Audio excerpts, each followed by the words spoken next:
sao nhỉ? 831. Sau lớp 92 sẽ là lớp 831. Đặt giấy vào giường các em. Và trình diễn đầu tiên của lượt 2 sẽ là lớp 92.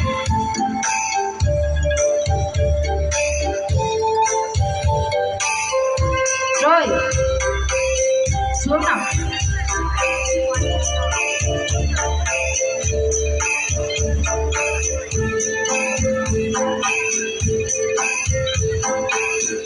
Hai, ba.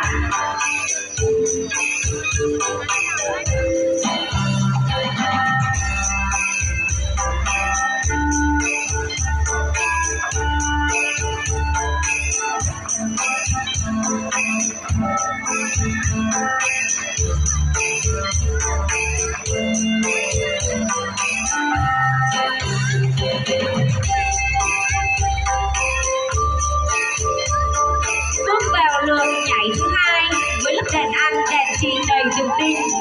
Mỗi bước nhảy chắc chắn uyển chuyển với một tinh thần đoàn kết của tập thể lớp 92 như lời khẳng định bản lĩnh của năm cuối cấp.